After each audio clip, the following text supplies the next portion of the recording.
Well, hello and welcome back to the channel. As you know, I'm usually in my space drumming up something really beautiful that I think you are going to enjoy. Making a Valentine's quilt we are going to celebrate this year can always feel like a giant hug for the people that you love. But sometimes, let's be honest, cutting all of those curved hearts or applique can be the absolute worst. Which is why in today's video, I am going to show you a very non-complicated process using only 5 fat quarters that can show you how to make a pixelated heart. And I think you are going to enjoy this one. So let's get started and dive straight into it. Okay, so let's open up these. They are 5, as I said, in this particular bundle. It's a beautiful bundle, nice tones, very romantic vibes they were giving me when I first saw them. I love the tones of them. They're just soft and gentle and romantic. And to me, it screamed just really muted Valentine's quilt. So that is what I'm going to make with it.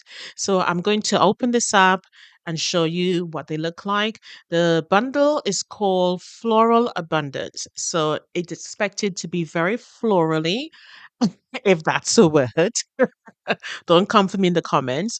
Nevertheless, I continue to open it, and what I'm going to do right now is just show them to you.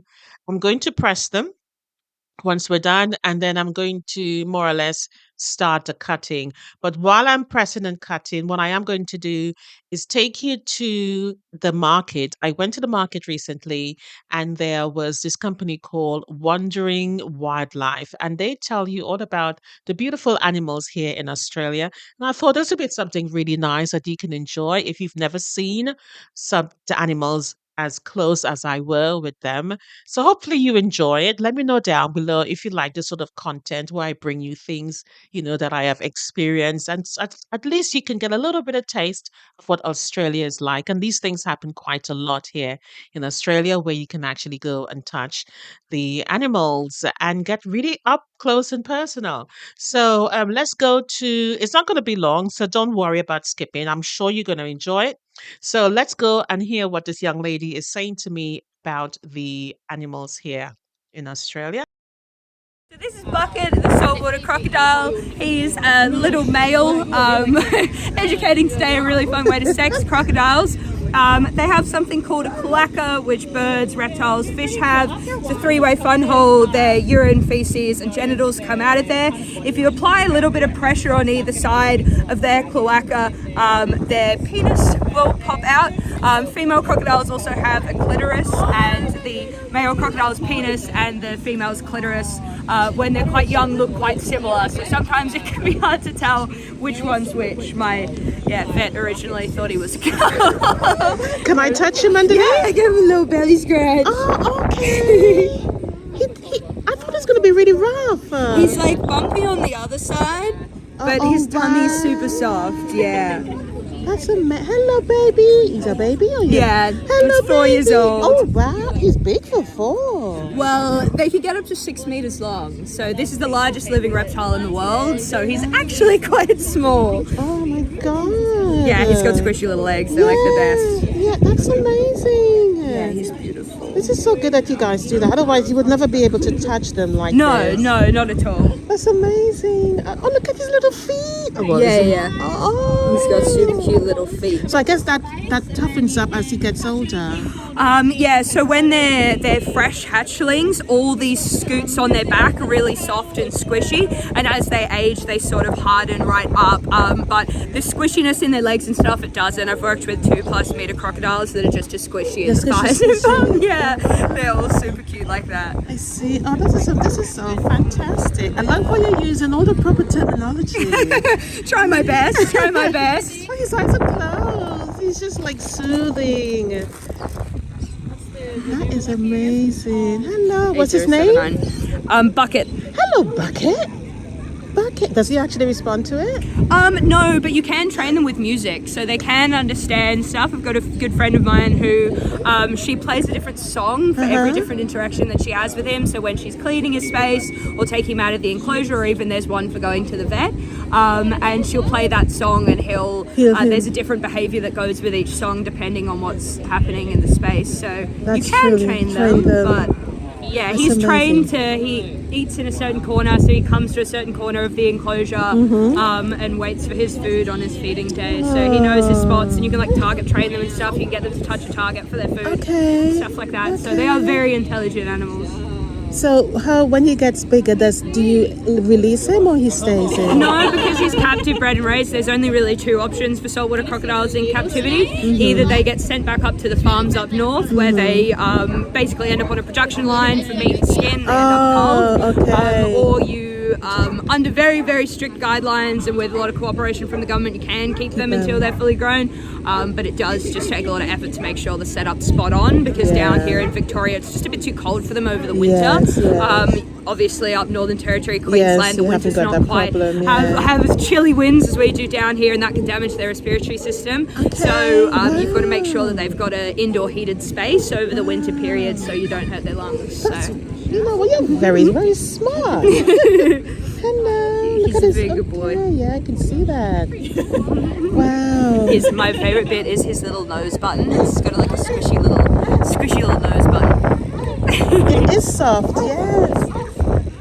So right now he's loving the warmth of the sun. Yeah, he's loving the sun. I guess because I realize his eyes are closed. Yeah, so he's having a good time. That's so nice. Well, thank you so much. No You educated me today. I know, we're learning. It's all about learning. Absolutely. Never stop learning. So amazing.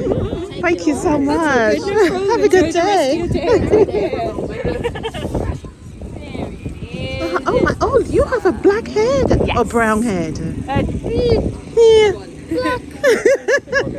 And who is this? So this is Bonk. He's our black-headed python. Oh. I know, very, very thoughtful name. They really thought hard about it. It's beautiful. Is he smooth? Yeah, feel him. Oh, wow. Yeah. He's really smooth. Yeah, Look at him. What's his name? Bonk. Yeah. Yeah, Hello, Bunk. yeah. We're very creative. So interesting, though. I thought he would have been sticking his tongue out to like smell everything, but he seems to be relaxed. Yeah, he's pretty chill. Yeah. Because it's quite cool today. He's just chilling, Okay. chilling, That's relaxing. pretty cool. He's not too phased. So he will keep wrapping around you. So would he get tight, or would he just be relaxed and just move? So Look how they he's just kind of moving. relax and move. The only time they really get tight is when they need kind of like an anchor to hold on to. So if they slip, they've got something to kind of hold on to so they don't fall all the way down. Okay. Yeah. Feels like a muscle, does it? Yeah, Yeah. yeah. Wow. It's like a really good neck massage. Aren't you, bud? Hey? I love how his head is shiny. Yeah. Really shiny. So up north they make burrows in the sand, and then they'll just have like this part sticking out, and because it's black it soaks up a lot of that heat, so it's Okay. enough to heat The the whole rest of body. their body. Yeah, Very intelligent. yeah. Very We are small. He's actually moving again. He was We are small. We are cold. Was he? So can you feel when he's Oh yeah, he's He's a little bit cold. Yeah, He's a warming little up bit. now. So what's his name? Baron. It's actually a girl. Silly name for our animals. Hello, Baron. Oh, he's cute. Do they ever bite you guys accidentally? No, but they can. Yeah, no, they can. That's why I asked. Yeah. I've been bitten by other snakes. I've never been bitten by any of ours. Okay. But yeah, They're really friendly. They're friendly. they're pretty chill. Do they know you by senses or smell? They don't really know you like cats and dogs kind of get familiar. Yeah, They yeah. just kind of recognize you as, oh, you bring food. Like you've helped Yeah. me before. I think cats and dogs do that. Connection with them. I've definitely got some of mine that are really connected to me. Yeah, Bucket knows me. But I've got one snake that like he's proper in love with me. If anyone else is holding him, he just tries to make Oh, feline, really? straight back to Oh. me. He'll curl up and fall asleep on my tummy. Like, wow. he's very attached. I think it's She's a little bit like that. I think it's more because naturally a lot of pythons have a very small range. It's only sort of up to a couple kilometers. Okay. So, and they're creatures of habit. So they'll usually frequent the exact same spots Okay. throughout the rotation Wow. through their territory. Wow. So those places are familiar, those scents are familiar, everything like that. So because they're living in my home and I'm the predominantly Right. interacting, Yes, yes. it's that sort of like territory, Yes, that connection, yes. that scent. That's super familiar. cool. Did you meet Aurelius? Who is this one? Aurelius. Oh, then this is a different name now. Aurelius. She's a Centralian carpet python. She is very, very sweet. She's quite curious as well, so she might try and climb on you. But she's a sweetheart. Oh my God, this is so amazing. Hello. She's very friendly. Is she? Oh, you are too cool. Look how beautiful you are. Oh my God, she's moving. She's moving. Very, very sensitive. Oh wow. So if I move my hands, would she just drop? Or would you control it? They're really strong. Like they've got, like they're quite. Right, They've got right. a lot of muscles. Oh, it's so amazing. How old is her? She is 6. She's 6.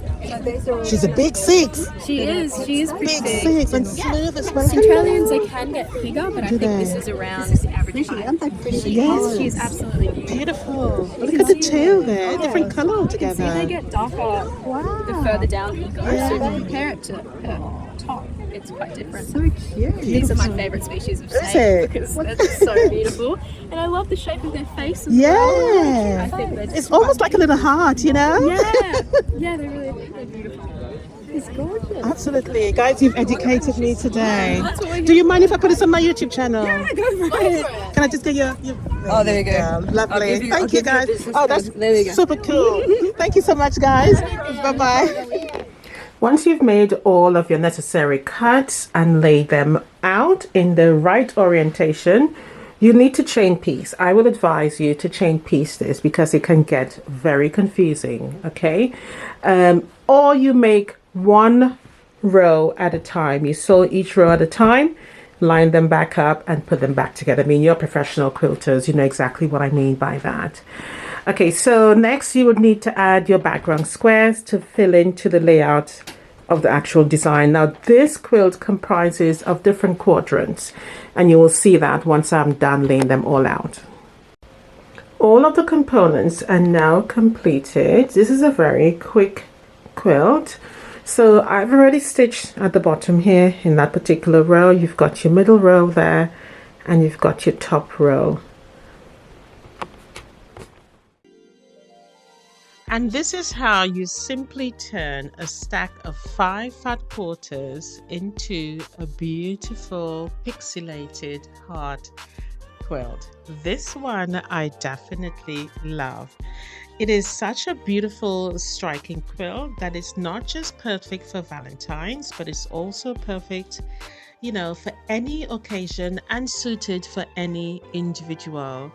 I use a lot of quilting on this one here, definitely on the negative space. On the fabrics themselves, I use swirls and meandering, but I think it looks really beautiful. This quilt, if you're interested in making it, the pattern is linked in the description box down below. But I think it turned out really beautifully. And again, the reason for choosing those muted colors is because it can go with anything and it's suited for anyone. This was made very quickly. Once all the fabric cuts are done, it's basically just aligning all the components together. And I think it looks absolutely gorgeous. I mean, if you want to use red, go right ahead. But I think sometimes we can, think outside the box and do colors or use colors that represent who we really are. It doesn't have to be red to represent Valentine's. It's a heart. And it's a heart quilt that can give lots of love to anybody. As I said, it's suited for anyone. Now on the back, I wasn't too sure about this fabric because this is the fabric I didn't really wanted. The one I wanted, they didn't have it in stock. So I went with this. Let me know what you think. I did go because of the tone is one of the reasons why I chose this, but I think it works because I love, making sure that the front and the back is usable. You can see all the beautiful quilting on the back, and I think I use a brown quilting thread here. Now, I also paired it with this blue vintage fabric here for the binding, but I also didn't use a border. I just wanted the eyes to rest, and I really love the way it has actually turned out. It's very striking, it's pixelated, and you can use any size squares for this. I mean, all you really got to do is adapt the pattern if you want to, but I thought using this particular size would have been really, really easy to pull it together. And this is only 5 4/4, and you get this particular size quilt. And I think it works here. The negative space, again, you can go with any color, but for me, I wanted to get those muted tones, and I really love the way that it panned out. And I love that I did the sort of quilting I did in the negative space because I also wanted that negative space to be highlighted. And I think using the quilting here with feathers and meandering swirls, just really helped to, scale the quilt a lot more. But let me know what you think about it in the description box down below. Do remember that I'm still doing the, ask a quilters question. If you want to, help in anything or an idea that you're working with, you're struggling to move forward with a quilt, just please drop me a line and I will be too happy to help you with that particular issue. All right, so let me know what you think of the quilt. Leave me a message down below. I look forward to hearing from you, and I'll definitely see you in the next one. Happy quilting, everybody. Love you loads, and I'll see you in the next one. About why they left.